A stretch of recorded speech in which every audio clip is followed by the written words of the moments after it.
Last Holiday. On the surface, a classic black romance movie starring the effortlessly charming Queen Latifah, whose love interest, Mr. LL Cool J himself, spends the duration of the film throwing heart eyes her way and ready to risk it all for her. Dig a little deeper, and you'll find a film that tackles grief, love, fatality, community, connection, and learning to live life to the fullest. You wait for something big to happen. And then you find out you're gonna die. Queen Latifah stars as Georgia Byrd, a retail sales assistant fighting for her life to survive the ever monotonous cycle of doom and gloom that is life in a capitalist society. Georgia spends her days working tediously at a department store while making googly eyes at Sean Matthews, an employee in another department. Outside work, Georgia devotes her time to choir at her church and cooking. When we first meet Georgia, we encounter a shy, soft-spoken, yet clearly disciplined woman who comes across as shrunken into herself. Hold it. Georgia, Sister Abernathy is singing 3 times as loud as you, and she just had her tonsils out, sugar. How you gonna account for that? Sorry, Reverend, I thought I was. It's all right, baby, it's all right. Now, as an incentive for us all to be in full voice, Her appearance physically echoes her personality and place in life. Her hair staying in a slicked back, tight bun with not so much as a strand askew.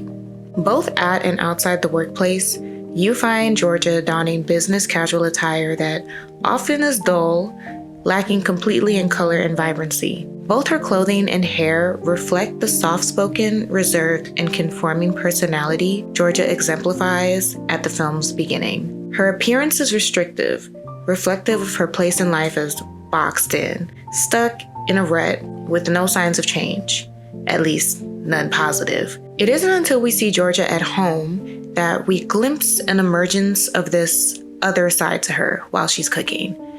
As she's working her kitchen, we see she's much less reserved than she was outside her home and appears comfortable and sure of herself. There's an energy emanating from her that's filling up the room, humming in the air, evoking joy and life. Where do you see this dish that I got coming up right now for you? Poulet, chapatulas. Poulet, chapatulas. Oh, yeah, babe. She's in her element. But again, up to this point in the film, this side of her seems to struggle to find a foothold and its voice outside the confines of her home, this safe space.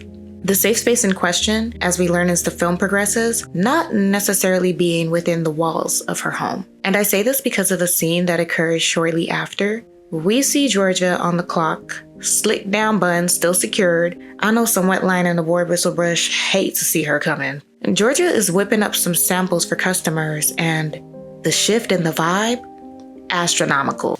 All right, there you have it. A simple Creole roasted duck hash on croup. Harpo, who is this woman? Georgia's personality thrives when she's in her element, cooking. This confirms to me it's not her home that's her safe space, but food and cooking. It's interesting to note as well that cooking is never a solo affair for Georgia, but a communal one. It's something shared that connects her with people. When she's cooking at home, she's doing so actively with her favorite chef, as if he were in the same room with her. Georgia then moves on to share the meal with Darius, a young boy in the home next door. In the same way, you see Georgia cooking at her job with a small crowd of customers, and from the small interactions between them, this is a regular occurrence that has allowed her to learn more about said customers.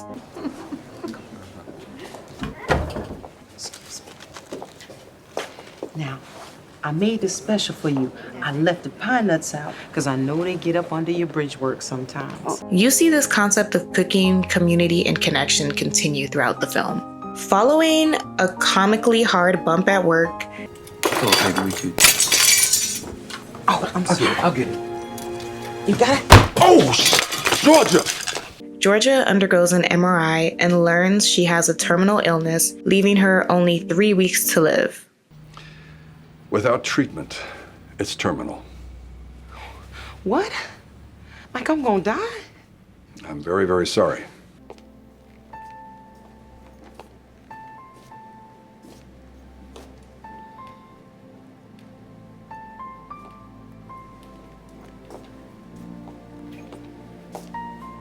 Staring death in the face, Georgia reminisces and despairs over unfulfilled dreams and all of the things she wanted to experience in life, but never did. I really wanted to meet you. I should have ate that. I should have ate all that stuff. Oh, especially this. Put my foot in that. A phone call with her sister, who appears to be on the opposite end of the spectrum from Georgia, in that her sister has had children, but still grabs the bull by the horns and has no qualms taking risks to pursue whatever interests or passions she currently holds. I just need you to take care of the kids for 3 days. What you gonna do in Nashville? Girl, I am finally gonna be a country western singer.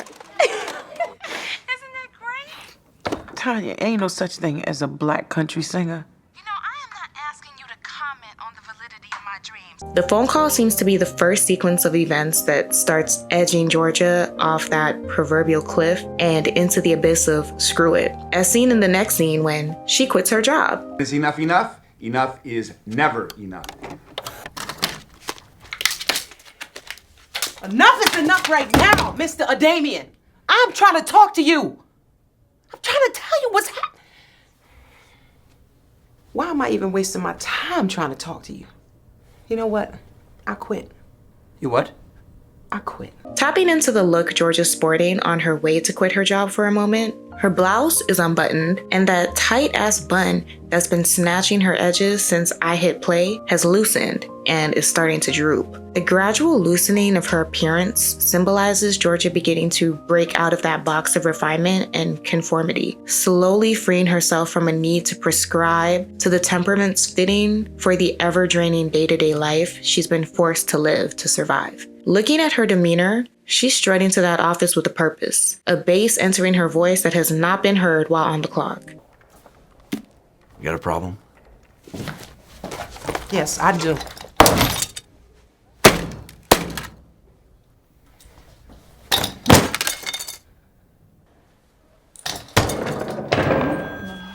We see Georgia getting loud and boisterous and not hesitating to be disruptive and speak her mind, and she loves it. Quite literally, you can see the life gleaming from her face the more she flips off the establishment. Following her terminal diagnosis and subsequent quitting of her job, Georgia decides to go for one last hurrah and books a trip to a luxurious, bougie hotel in Europe. On the flight there, she runs into an issue with the person seated in front of her, wanting to recline their seat, crushing her in the already cramped space that is economy seating on a flight. Refusing to roll over, she asserts herself before throwing caution to the wind and a wad of cash at upgraded seats in first class. For our first-class clients flying with us during the holidays, we thought we would do something special.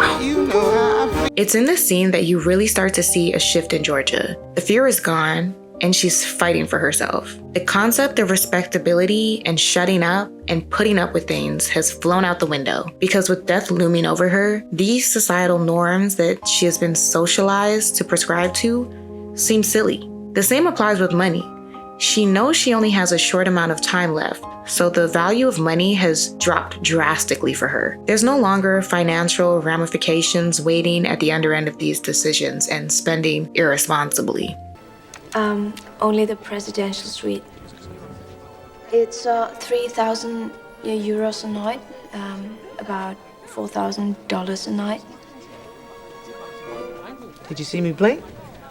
Now let's tap into this look as we see Georgia out on the town after securing herself a penthouse suite at the hotel. Notice how the bun that once had a lease on Georgia's life is nowhere to be seen. Hallelujah. Hair Thank you, God. blowing in the breeze. Buttons popped. Smile stretched ear to ear. And clock that sway in her hips.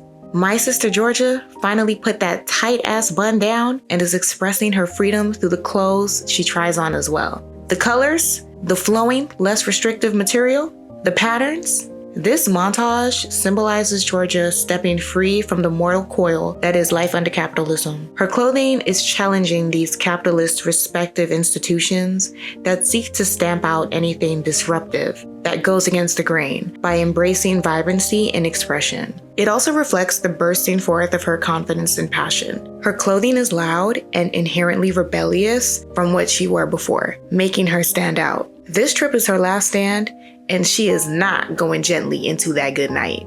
And Georgia only affirms her desire to go out loud and proud in the next scene when she enters the hotel restaurant. Immediately, you're drawn to her as she's centered in the frame, the vibrant red of her dress contrasting starkly with the sea of black-clad figures in the backdrop. The confidence, the walk, peep the hair, Tata sitting pretty too. If this doesn't scream main character energy, my girl is shy and reserved no more and letting the world know she's here. The first time I saw you, I was so happy to see your appetite for food, for life. What's fascinating is that while you see Georgia changing in the story, who she is fundamentally at her core doesn't change. Even though she enters the sphere of wealth, she remains that down-to-earth, personable woman she was at the beginning of the story. She doesn't lose her sense of self. Rather, her experiences in the film change her by evoking a confident and outspoken nature, awakening passion and that joy for life we see while she's cooking in the beginning of the film. This joyful, passionate essence of who she is that was holed up within her is finally provided the space to burst forth and is no longer relegated to short moments Georgia had to carve out for herself amidst a monotonous life. It's refreshing to see her diving wholly into experiences and enjoying everything to the fullest. She approaches new experiences with an excited curiosity, amazement, and graciousness that is impossible not to love.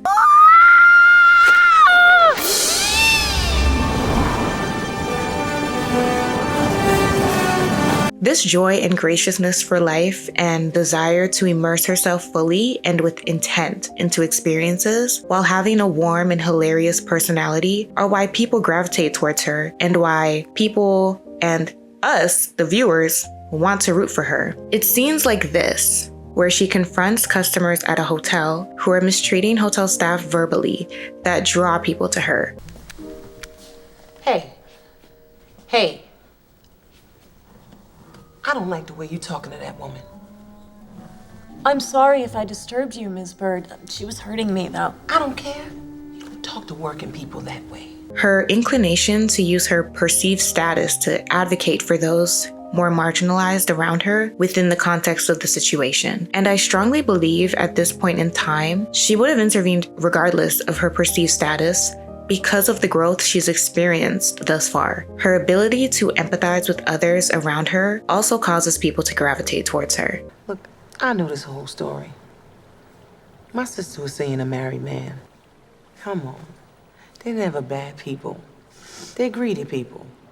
They want a little bit of this, a little bit of that, a little bit of that, a little bit. They ain't leaving their wives. Yeah, you just need to leave him.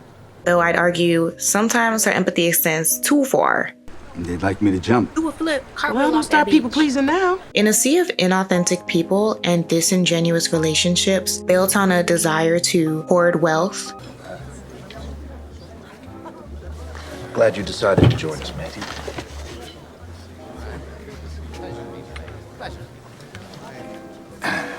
Could you maybe just... Georgia's arrival to the hotel is a breath of fresh air. How grounded she is, how authentic she is. The lack of desire she has to play into or be subsumed by the artificiality, competitiveness, and politicking of the upper echelon of society. Well, Washington is a hard place to resist. Come visit me sometime. You'll see. I'm sorry, but I just can't seem to get past that big flashing for sale sign on your forehead. Georgia doesn't desire to exist in this space, nor would she have the opportunity long-term given her illness. This trip served as a last hurrah for Georgia in the face of her diagnosis, yet in a matter of days, she's managed to embed herself deeply into the little community at the hotel and become the heart of it. So much so that she's doing things like going out on activities with other people and strolling arm in arm through the market with the head chef of the hotel. It's truly compelling to witness the connection and community she manages to establish in such a short time. Connections and community that aren't superficial. Perhaps due to her ingenuity and the lack of superficiality she engages people with, she welcomes them with joy, yet doesn't hesitate holding them to the fire and calling them out on their ish. In return, you see these people she's formed connections with showing up and supporting her many times throughout the film. I'll tell you the truth, I'm kind of relieved to have somebody to share it with. Don't worry. I'll be with you here to the very end. You see,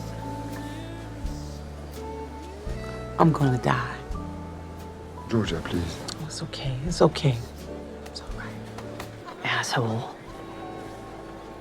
It's a very appropriate sentiment, darling. I second that. Happy New Year, Matthew.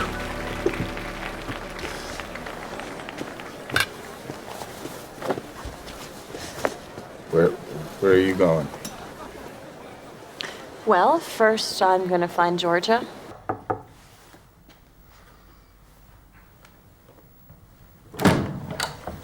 Hey. Hey. Georgia, I just wanted to say how sorry I am. So, you see, it's not how you start, but how you finish. This scene near the conclusion of the film really serves to show the connectivity and growth Georgia has experienced during her trip, portraying the communal preparation of food and vegetables, as Chef calls them, in a way that just exudes life. The vibrancy of the vegetables and fruit as they're being chopped and incorporating shots of Georgia and Chef's hands intermingling throughout the scene. The laughter and dancing and playfulness. This is living. Can you tell I adore this film? You started out with simple and humble ingredients, but through care, preparation, connection, joy, and love, you assemble a delicious and exquisite feast to share with others. A perfect reflection of who Georgia has become in the film. It's through these experiences that Georgia begins to make some peace with herself. Next time, we'll do things different. We will laugh more, we'll love more, we'll see the world. We just won't be so afraid. Laughing, loving, and exploration are the things Georgia always sought out to do and experience in life, and she managed to experience them during this trip. Her demeanor has completely shifted as she looks at herself in the mirror. You see a confident, happy, and proud woman. While she didn't complete her goals in her book of possibilities, she's had a taste of what living life to the fullest looks and feels like, and she's choosing to put her focus and care into holding on to that feeling, even if death is still waiting for her not too far down the road. Or so she thinks, until she learns she'd been given a false diagnosis due to an old and faulty MRI machine. Oh, capitalism, how I loathe thee. Georgia's journey in the film is one of self-discovery, connection, and discovering where to put one's focus and care in life. While the romance took a back seat, the messages the story fleshes out through Georgia's journey are some that I'll carry with me for a long time to come. As corny as that sounds.